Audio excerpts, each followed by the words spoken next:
Okay, well, let's get started. Hey folks, I'm Lauren Ruppin. I use the she series of pronouns. I'm a brown skin Black woman with short hair. I'm wearing a green hat and a black shirt. And I'm in a room with a white door and a white dresser behind me. And on top of the dresser is, a laptop, which shouldn't be there, a bunch of books, a plant, and my Lego village that's coming, my pandemic village. It's coming together slowly. Really excited to be here to kick off this conversation on alternate power and decision-making models. As many of you know, Fractured Atlas has had a shared non-hierarchical leadership team for about 3 years now. We've learned a lot about, sort of how we're seeding power throughout the organization. We tend to get a lot of questions around how we make decisions. Initially, we were a 4-person leadership team. Now we're a 2-person leadership team. And it's good to be in community with folks who I know are living and thinking about this stuff deeply all the time, similar to the way that we've been doing it at Fractured Atlas. And so with that, I'll hand it over to my fellow conversationalists here. We've got Jason Weiner, who is an attorney based in Boulder, Colorado, doing a lot of work in the cooperative space around governance, around setting up cooperatives nationally. HOPKINS, who's with the Sierra Club as their Director of Organizational Transformation, and Aja Duncan, who we just learned is in rural Marin County in California, and works with Change Elemental as a coach and strategist. Welcome, and I'll turn it over to y'all for some intros. I gave brief bullet points, but of course want to know what you're thinking about and anything you want to share in the space as we sort of kick this conversation off. Jason, I'll pick on you because I know you best. Thanks, Lauren. Jason Weiner, he, him, his pronouns, coming to you from Boulder, Colorado on unceded Arapaho territory. I'm on my living room. You might hear the clickety-clack of my dog in the background. It's a fairly bright room behind me, not much to set apart the white walls, tan skin, white man, short haircut, and some scruff coming in on the face with a gray collared polo shirt. It's wonderful to be with you all. I'm excited to have a conversation about how we show up to work and organizations and acknowledge power structures that don't serve us, how we live into more humane and people-centric and anti-oppressive arrangements that are healthier and can help us to get past the trauma of prior teams and organizations and families in a way that is sustainable. Thanks, and I'll pass it to Aja. Hi, my name is Aja Kushwa Duncan. I'm mixed race Ojibwe. My people come from Michini-Mackinac, which is a Great Lakes area, Upper Peninsula, Michigan, Canada, waterways, and Scotland and France. And I'm cisgender, queer, woman, person, human, and I live on the stolen ancestral lands of the coastal Miwok people in rural West Marin, and work with Change Elemental, and really excited for this conversation and appreciate the opportunity. And my dog may bark wildly because he's outside and, there's squirrels out there, so. And I'll turn it over to Hop.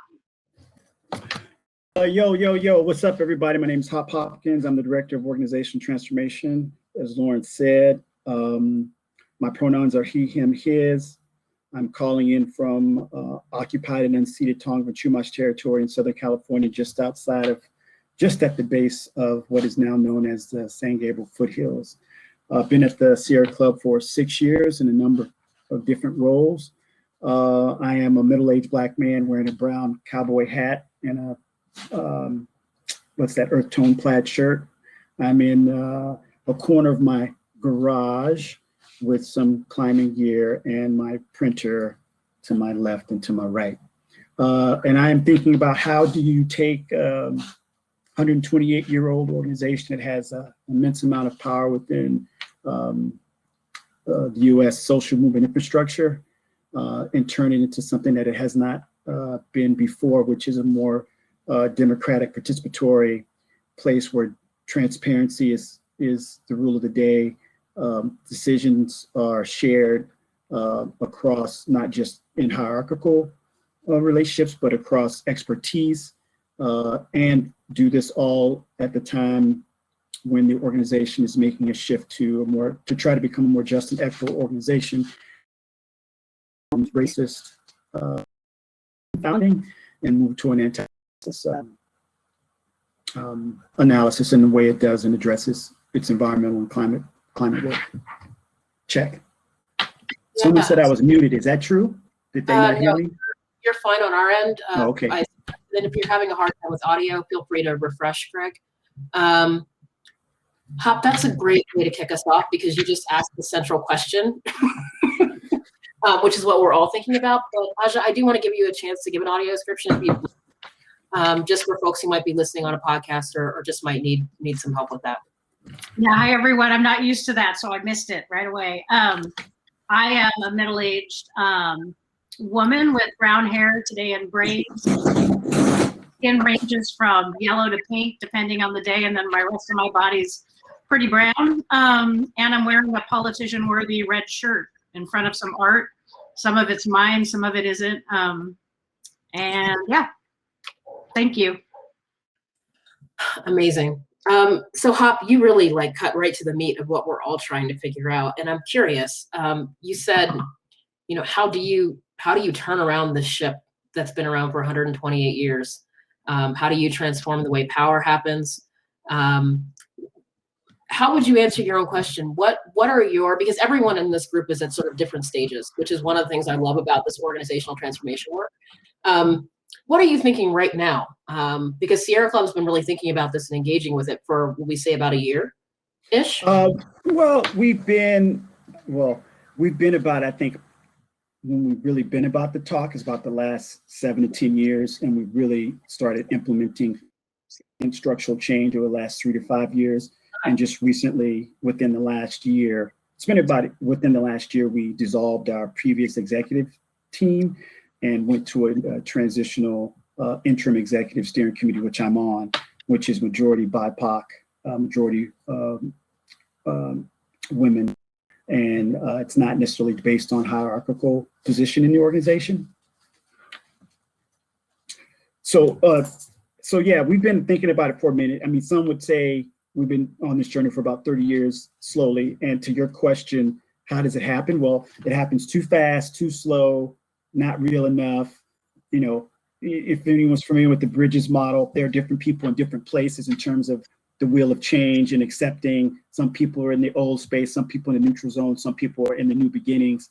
And it's really hard. I mean, so to be real, we're a 128-year-old organization. We have one chapter in every state at least. And California, for example, is a very large state. So it has, I think, 10 to 12 chapters nationally in Canada.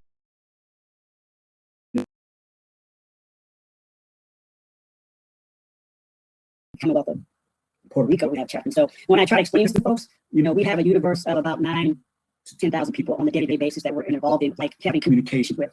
And our base right now is just under 4 million people. And when you think about a base of 4 million people and an active body of people you're engaging with on a day-to-day or weekly basis, that 4 million people represents a body of people that's larger than 22 of our states in the union.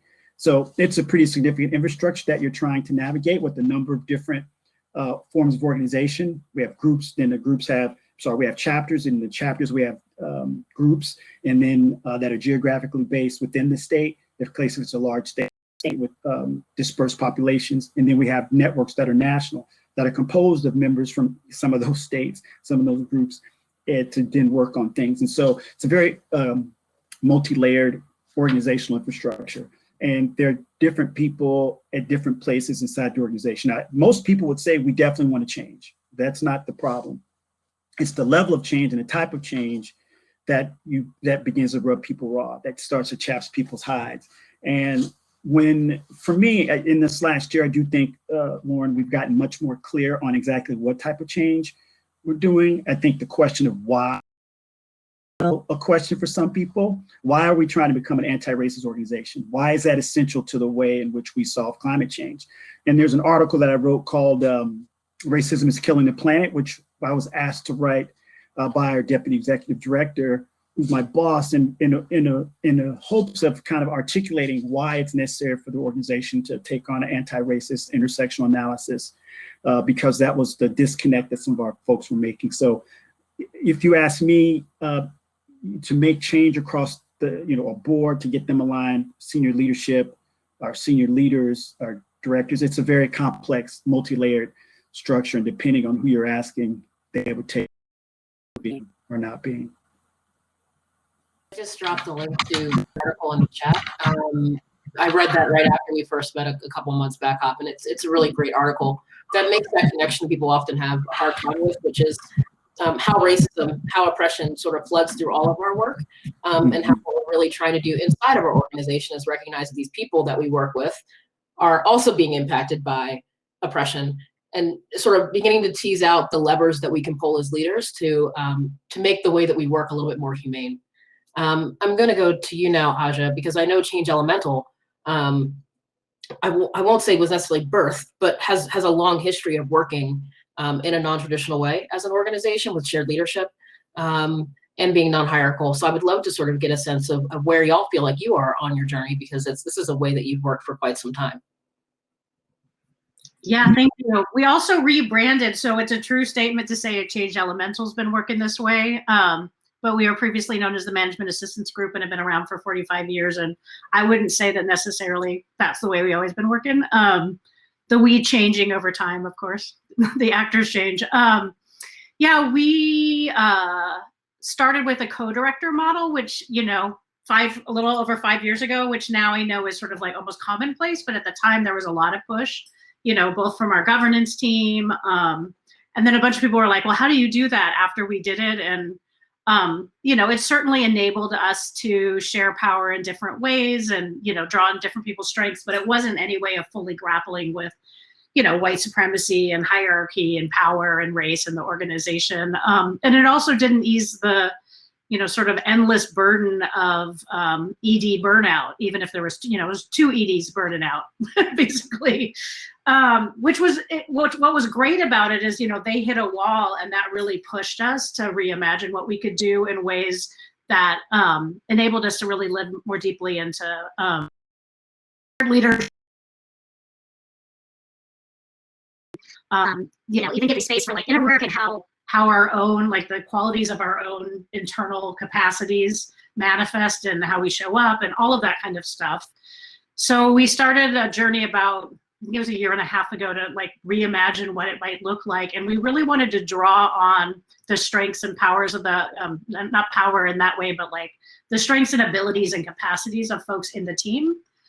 So we went from a co-director model to sort of a 5-person, what we called a chrysalis stage, and just started having people hold more responsibility and influence in decision-making in different aspects of mission sustainability, human sustainability, and fiscal sustainability.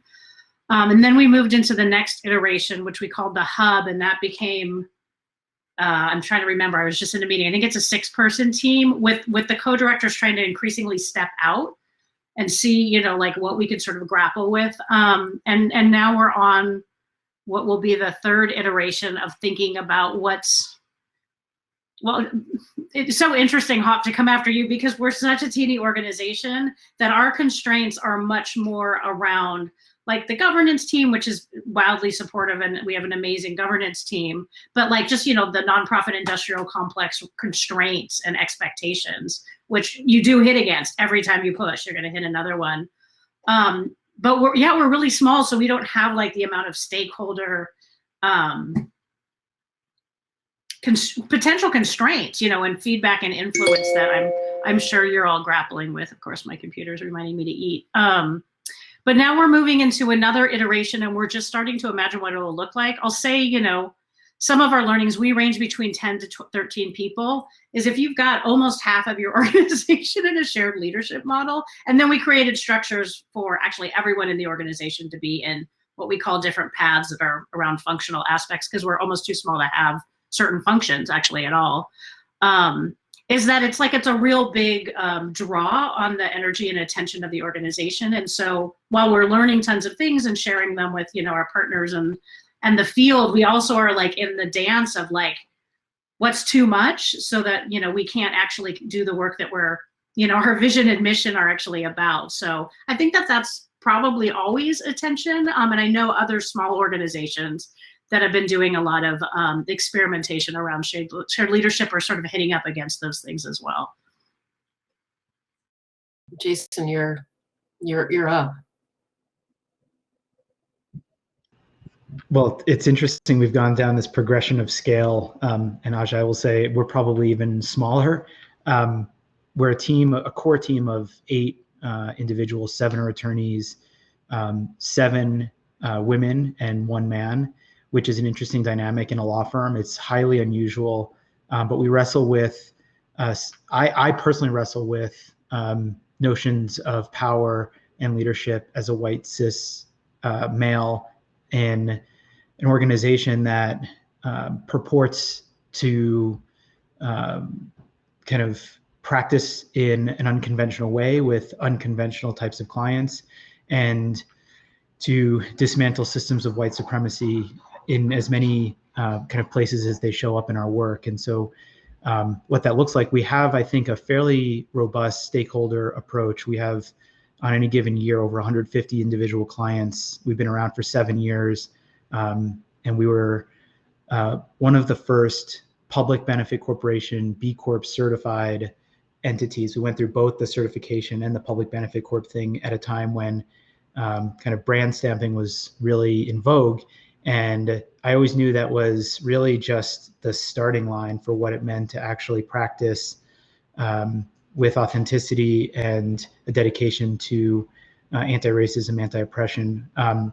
And we've cultivated a clientele that in many ways carries out those values into the world at a scale that's much larger than we ourselves can impact. And so, you know, I think in some ways we're kind of part of this value chain, and yet we've pushed ourselves to invest more deeply in the work and the way that we do it. And so we have despite this being, I'm the only kind of quote unquote owner of the firm, but we've operated with open book management, 99% open book management. I come from an organization that had 100% transparency down to individual salaries, comp, and everything else. And I decided that there was a degree of discomfort in that caused me to ratchet that back just 1 degree. So we're 99% transparent. I do dashboard reports every week to our team. We produce annual public benefit reports with metrics that go far beyond what is required or even contemplated by the B Impact assessment. We just put out our last 2020 B Impact assessment or B Impact report. We've done about 5 of them now, and it's interesting to watch the trends. But we're self-managed entirely, so I've made it very clear that I am neither comfortable nor desirous of the decision-making power within the organization. So even for fairly young attorneys, and when I introduced myself, I talked about trauma. A lot of folks come to even our small workplace with a lot of trauma, and it shows up, and we kind of tackle it transparently and hopefully in an environment of security and safety. It shows up in the way we talk about comp. It shows up in the way that we talk about budgeting. It shows up in the way that people talk about their conditions and needs for work. As well, their desire and need for autonomy and professional development and evaluations. And, you know, we try to make it as multilateral and as inclusive as possible, recognizing that we all show up with work trauma. And it's been interesting and challenging because the unacknowledged trauma is one of the most pernicious, insidious forms of oppression that we bring around in the world. And so it's such a relief when team members show up and either after or during a conversation acknowledge the trauma that they just brought to the interaction. And it gives me the safety to know that I haven't that we can have a now more kind of enlightened and hopefully liberated discussion about what we want versus what needs to occur. And there's a lot of monikers for what we do, teal lawyering or whatever, but really to me, I created the firm to be kind of an enlivened, liberated place for me to just be who I am and practice the way I want. And I discovered over the last couple of years that it's turned out to be a fairly inviting and safe place for others to show up to work too, and do work that far exceeds any possible expectation I had for excellence and dedication. And now we grapple with, how do we, so I don't worry about how do we keep people motivated. I worry, how do we keep people from burning themselves out, running themselves into the ground? So we're one of those organizations, we're small. I don't like to police anything. So unlimited PTO. Now, the irony is people don't use it. I have to encourage and remind people about self-care, which is both ironic and I think a bit paternalistic. The white man reminding people to take care of themselves. But I make it a point to invite, when is your next vacation day scheduled? You're getting through something big now. Just know not to jump into the next big thing. I have to actively ratchet back people's kind of bandwidth reports to make sure that they're not overextending. So all this is to say that this is part of the journey that we've embraced and we take on, and we try to showcase that and practice it with our clients as well. For that, Jason, I can see some folks on my team who we had conversations during the interview process about work trauma. They're telling on me in the chat, but I think that work trauma comes up when we have organizations where leaders wield power in a way that's really unhealthy. And it is interesting, in particular when I'm managing and working with younger folks who's they're entry-level employees. Their first experience with our workforce is typically pretty horrific, and so we tend to get folks at Direction Atlas and at Crux who are maybe in their second job or second or third job, relatively young, and helping them have transparent conversations about power and encouraging them to sort of step into their power, I think is probably one of the most freeing aspects about thinking about how power is distributed throughout your organization. Jason, I know that you're doing a lot of work with cooperatives. I'd love for you to really quickly dispel some myths about democratic governance and decision-making in particular. We continue at Fracture Atlas to get a lot of questions about how we make decisions. And I think I also saw some question in the chat about decision-making, so maybe we could spend some time there as a group collectively. But Jason, you can get started because I know you have lots of thoughts on cooperatives and decision-making. Sure. There's one follow-up I wanted to make, which is, unfortunately, when it comes to work trauma, I think particularly in the US and probably throughout Western world, I think the only kind of example we have of folks who show up with a bit of a kind of open-minded or liberated notion of work are entrepreneurs. And the entrepreneurs in some ways have been, we've developed this cultish kind of iconic lionized version of what, the Western entrepreneur is like. They show up, they overwork, they read, and they're these overaccomplished, often white men who come from privilege and means to fulfill a vision and a dream. And I think in so many ways, when we look to recruit people who are relatively self-aware and show up having thought of their work trauma, that's the only kind of example we have. We don't have folks who are conditioned out of traditional employment-based work trauma. That may be my segue to cooperatives. Cooperatives are no different. The cooperative is perhaps a more democratic and potentially more humane way to organize people, but it's not intrinsically more humane, and it's certainly not intrinsically more functional. In many ways, it's so well practiced to be dysfunctional. And the examples we have are replete throughout the food grocery co-op sector, and even in the worker co-op sector. We're still, to some degree, we haven't fully deprogrammed, and we haven't actually fully lived out the liberated notion of broad-based shared ownership. I sometimes maybe jokingly or coyly refer to the cooperative as the Apple of business models. It should be intuitive, and it should be practiced from a kind of an intuitive place versus a programmed way of organizing. So, a lot of cooperatives will still organize themselves in a fairly traditional format. The board of directors views its central role to be somewhat adversarial with management and hold them accountable, or be captured by management and buffer them against the members. We don't have a really strong example or many strong examples of dynamic governance that involves proactively engaging broad-based members as owners and also as stakeholders in a way that engages them and leans into the stickiness of the relationship that we've cultivated.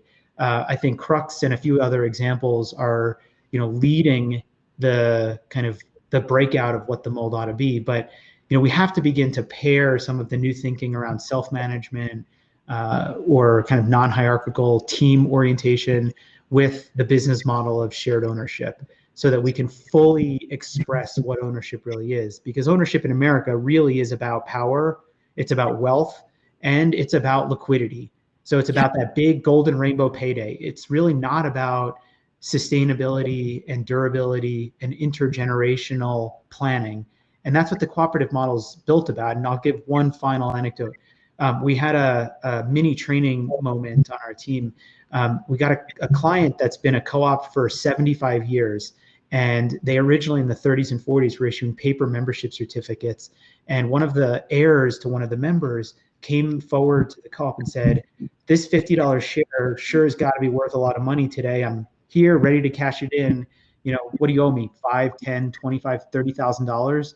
And the board said, no, it's still worth $50. And, they hired a lawyer. They thought this can't be right. And over the course of now probably 3 or 4 generations, they've totally, that person had lost track of what their family members' membership in the co-op was really all about. But it harkens through several generations of technology. And with blockchain and smart technology, we can do so much better to tell the story about what participatory management is, what co-ownership is in a cooperative, and what that means in terms of the access I have to policy setting and engagement. Yeah. And Hop, you're in that's really profound, Jason. Hop, you're in a relatively new, shared leadership situation. Have y'all had any disagreements yet? And how did you ultimately come to a decision? You got jokes. Always. That's why I like kicking it with you. You got jokes. I was telling you, I just came out of a budget, just came out of the ISC meeting, this interim steering committee. So it was like, the whole space is contentious without even having to put anything on the agenda.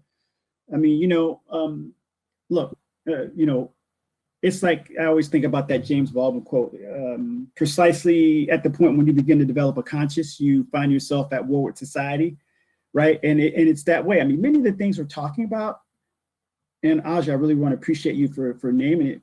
Before I did, was we're in the nonprofit industrial complex. It's a system within a system within a system of oppression that's not meant for liberation. And so so there's already some bookends to what's possible given the system that we're trying to operate in. And that is the first challenge in going into an organizational transformation process. Level set. Way possible given the context that you're in, possible for this organization.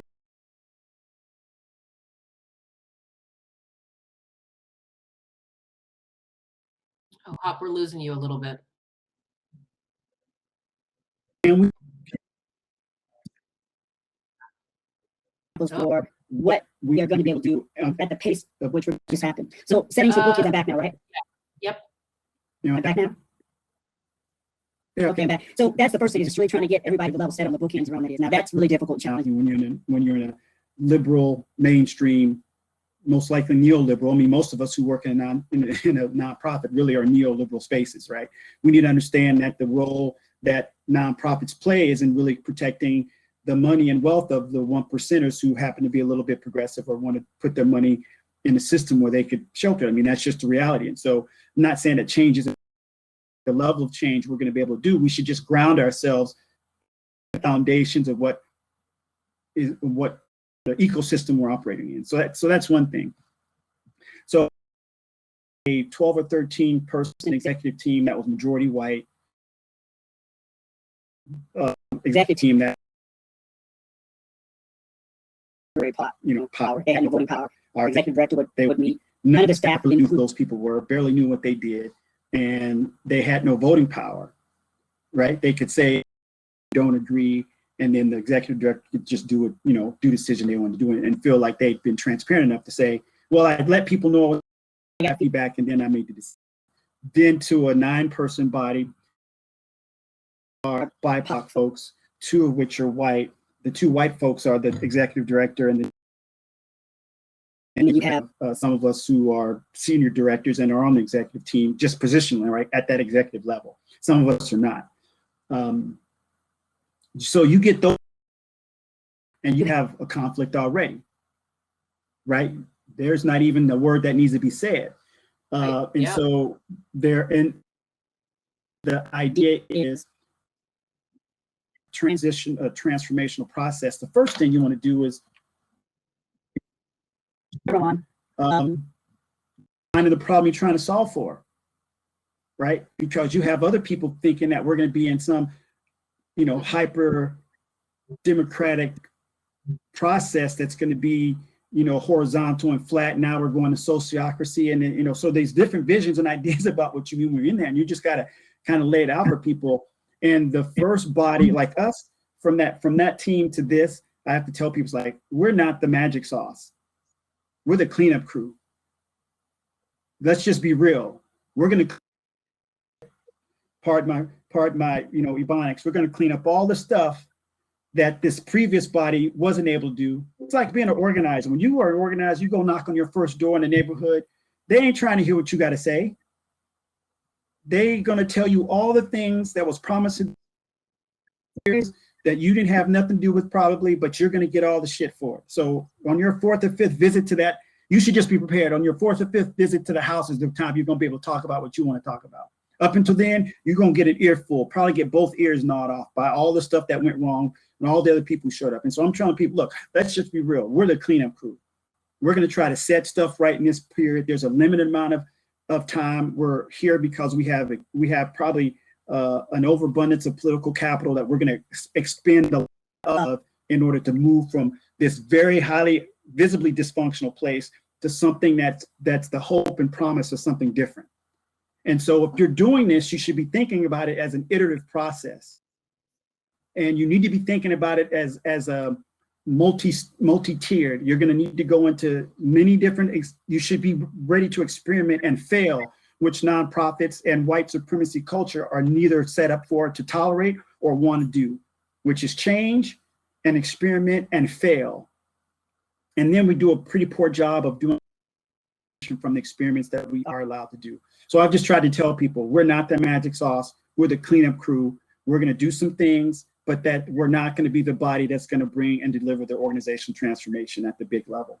We're going to level set, try to get people prepared for a larger level of transformation, and then set the stage for the next group that comes through behind us.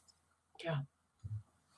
And Aja, what are y'all learning and sort of tossing around as you're continuing to make decisions at Change Elemental? Yeah, well, and I just want to riff on what you named, because one of the experiments that when Alyssa Sloan Perry and Susan Misora were co-directors was to do the work that they thought was most important with the organizations and leaders and networks that were the most important in terms of prefiguring a different future, one of liberation and love. They were like, if it turns out it's not financially viable, as a kind of fee for service with some foundational support organization, then like, what's the point? We're just part of the system. We're just, perpetuating it. So we are often in that question, and the parameters of that question shifts, depending on sort of where we are financially, external circumstances, all of that. But we're always in that question. Like, if we can't be doing the work that we think matters, then we shouldn't be here.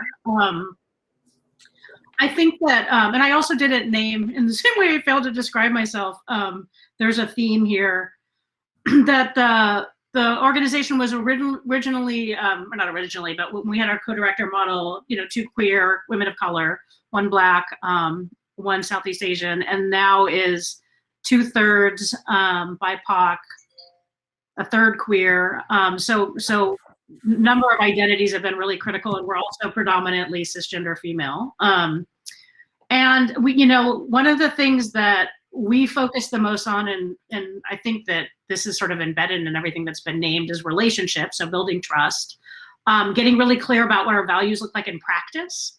Because you can say like equity is our value, but like, what does that actually mean? Because people hold very different sort of mental models or pictures of what that is. And then what's the shared practices that are going to support us? And, you know, all of that being named and us all like nodding our heads, I just came out of a meeting that was very tense, where we were like, I'm feeling some kind of way about what you're saying. And like, you know, you're telling me this is the decision-making criteria. And yet I thought we were in a shared leadership situation. So we get into it.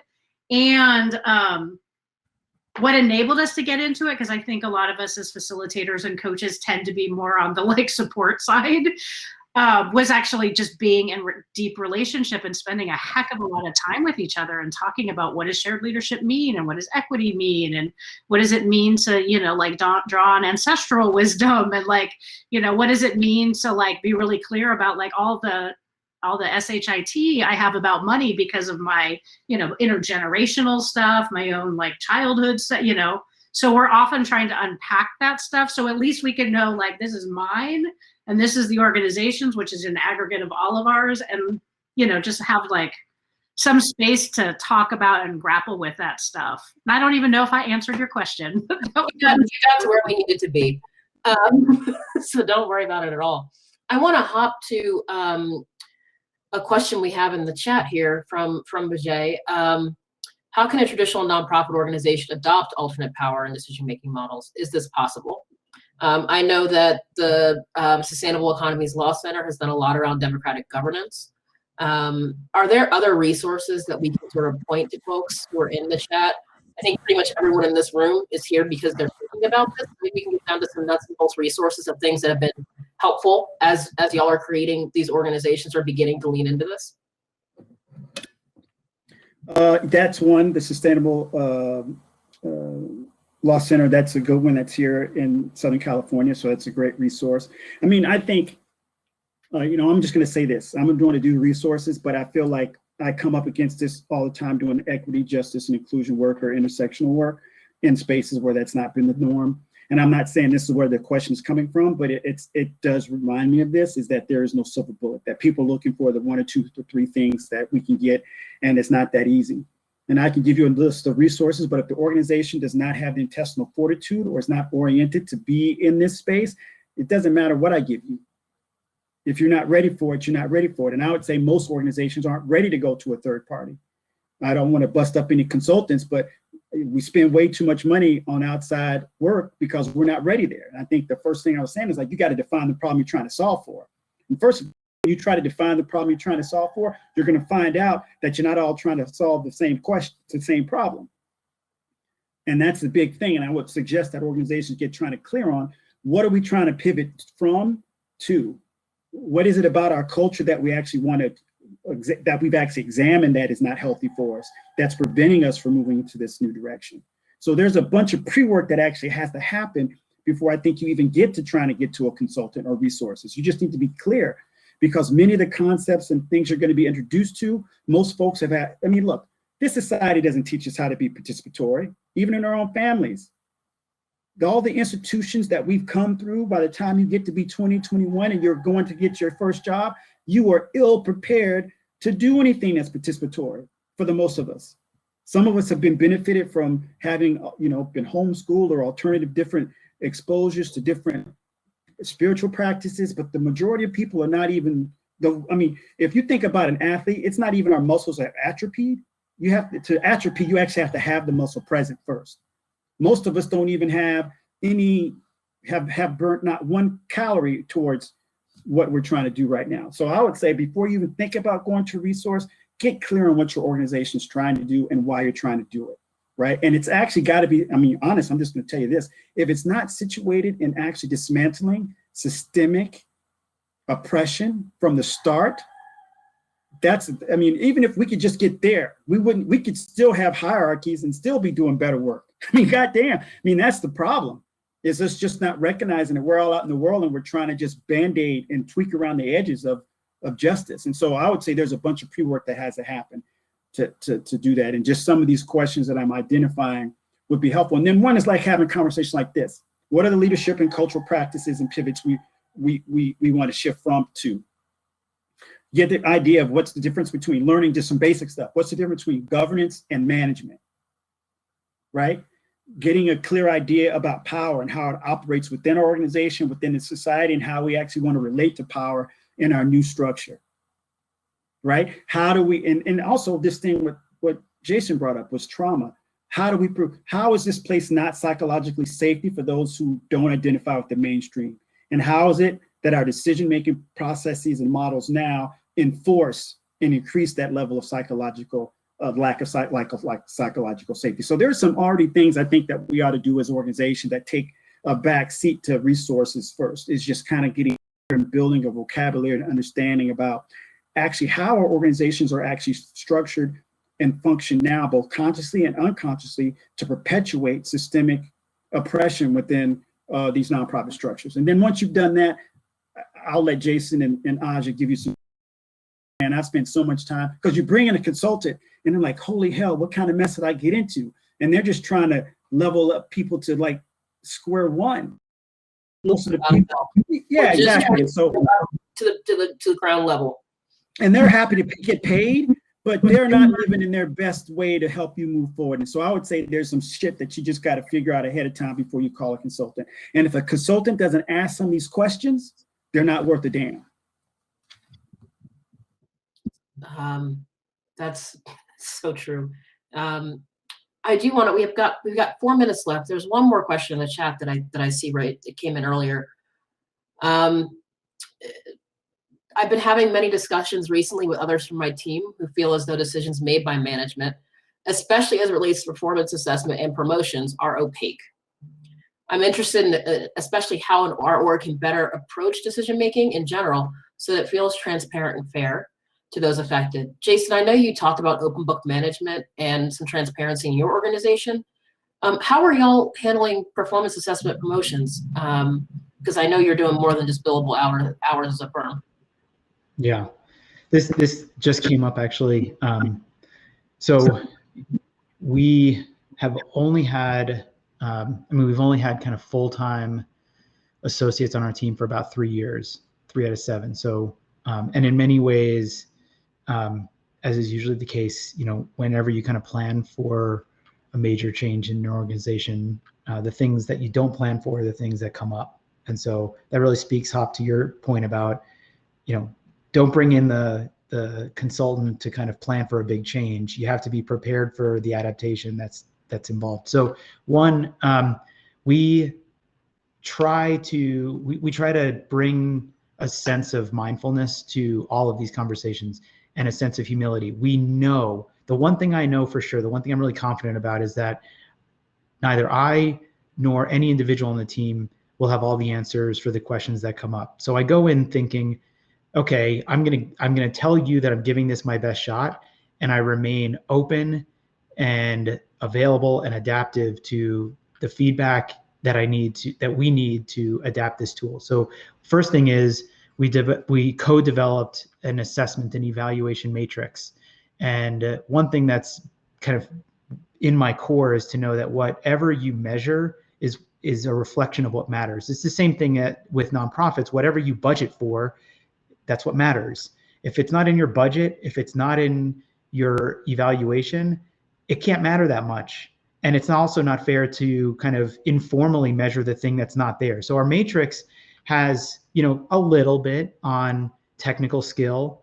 It has a lot more on experience and skill development. What things, and the way, so we actually developed this matrix, and we have the person go through a self-evaluation, and then we do an evaluation with at least one senior person. There's no supervisors or managers. It's a senior attorney only to provide some sort of kind of a different perspective on training and experience.